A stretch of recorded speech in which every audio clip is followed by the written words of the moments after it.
What's up, YouTube? I'm Drew Manchu, and it's Wednesday, and that means new comic book day. That's right, I got a brand new haul for you guys to check out. Let's jump right into it. So guys, I'm super psyched that DC is back on their regular release schedule. Some great annuals last week. I really enjoyed Grayson Annual number 3. Really like the new issue of Dark Knight as well, but excited to get back to the Rebirth storylines. And they've got some great releases this week. Picked up Superman number 2. Excited to see where this is going as Jonathan Kent comes into his own with his powers. The Super Son is going to, I believe, be a major player in Rebirth moving forward, especially in this book here, Superman. Justice League Rebirth number 1. Superman is joining the Justice League of this universe. Batman number 2. Batman number 2. Picked up 2 copies of this book here. I did like the variant cover, so I went ahead and went in on that.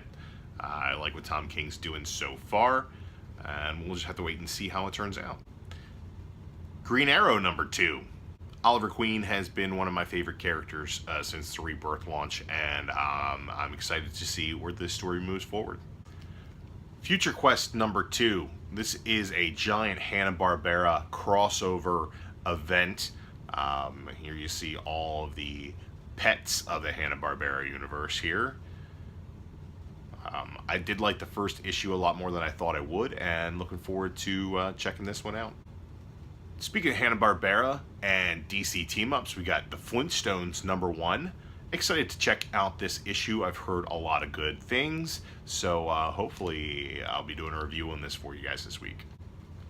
Marvel Civil War 2 is coming out with a lot of great tie-ins this week. Very excited to pick up this one. Kingpin number 1. Really nice villain-centric story. I've absolutely loved Wilson Fisk in the Daredevil television show. I'm hoping that they take some of that ruthlessness and viciousness and bring it back to the comic book world. I feel like Kingpin has been underutilized for quite some time now, and I'm hoping that this will remedy that. Civil War 2 X-Men number 2. Magneto and Storm are on separate sides of this conflict, and I'm excited to see how the Master of Magnetism ratchets things up in his quest for mutant dominance.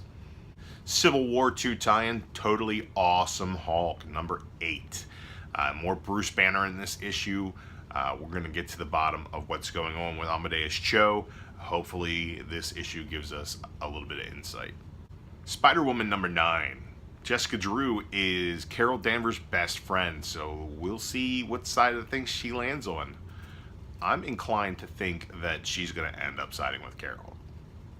Civil War 2 tie-in, Captain America number 11. This is Sam Wilson as Captain America, not to be confused with Hydra Cap Steve Rogers. I'm excited to see where this is going.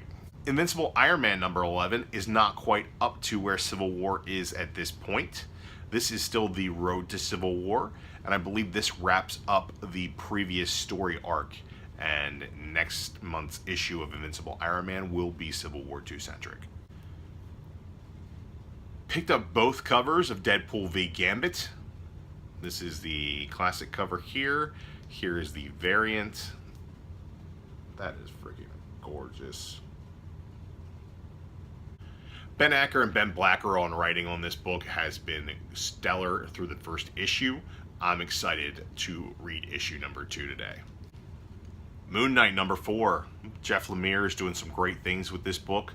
The art by Greg Smallwood is absolutely phenomenal, and I'm really enjoying Mark Spector's struggle with reality. Punisher number 3. Really liking Becky Cloonan's story so far. Steve Dillon's art is a bit of an eyesore in my opinion, but I did flip through this in the shop and it did not look as bad as the last issue. Hopefully I can get over the people with putty faces in order to enjoy Becky Cloonan's story, which is visceral and amazing thus far. Holding on for Punisher number 3, hoping that I'm not going to be dropping this title. If you're looking for a fantastic Punisher series, look no further than Charles Soule's Daredevil Punisher miniseries. This is issue number 3. I'll admit that this series has not been on the front burner for me. This is Scarlet Witch number 8. I did flip through this book already. I have not read it, but it is absolutely gorgeous, and I need to go back and catch up on my Scarlet Witch. Probably my most anticipated book of the week is Silver Surfer number 5, Dan Slott and Mike Allred, with Laura Allred on the colors on this book. It says right there at the top, nominated for 4 Eisner Awards, including Best Continuing Series. There's a reason for that. This book is phenomenal. The series is phenomenal. I haven't read issue number 5 yet, but there's no reason for me to believe that it's not going to be great. Just look at the detail on this cover. Mike Allred's art is absolutely amazing, and I can't wait to review this for you guys this week. Silver Surfer number 5. A couple of Spidey books coming out this week, guys. Amazing Spider-Man number 15 here. Mary Jane as the Iron Spider on the cover. That Alex Ross art is phenomenal. Can't wait to crack this open and see how this story arc ends. Also, Peter David's Spider-Man 2099. Never been a huge fan of Miguel O'Hara, but I am loving this current run. And the adventures of young Peter Parker in Spidey. These books are absolutely beautiful and a really nice way to go back and revisit Spider-Man's history. Rounding out the Marvel superhero side of things, we have Vote Loki number 2. Check out the cover art on that and play on the first appearance of Captain America. Instead of knocking out Hitler, he's knocking out Loki. That's pretty awesome. This book takes Loki, a psychopath, the god of mischief, someone who will watch the world burn for a lark, and puts him in the position of a presidential candidate. Plenty of scumbags out there in politics. Why not Loki? I can't wait to dig in to Vote Loki number 2. Well, that's it for Marvel superheroes, but I did pick up a couple different Marvel books today. I picked up Poe Dameron number 4. Fantastic series so far. I love the fact that we're digging more into Poe Dameron, who was kind of a minor character in The Force Awakens, but one of the most interesting characters that came in that film. And the precursor to the lovable rogue Poe Dameron, the lovable rogue Han Solo in Han Solo number 2.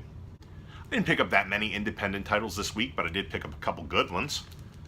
Paper Girls number 7, Brian K. Vaughan, writer of Y the Last Man, writer of Saga. If you're not interested in Brian K. Vaughan, then you're probably not interested in comics, and I don't know why you're watching this show.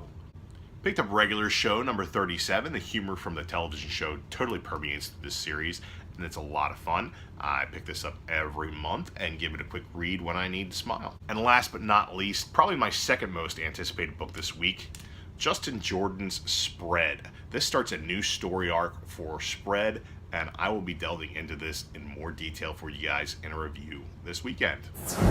That's it for new books this week, guys. I picked up a lot of things that I'm really excited about, and I managed to stay under budget, which is nice.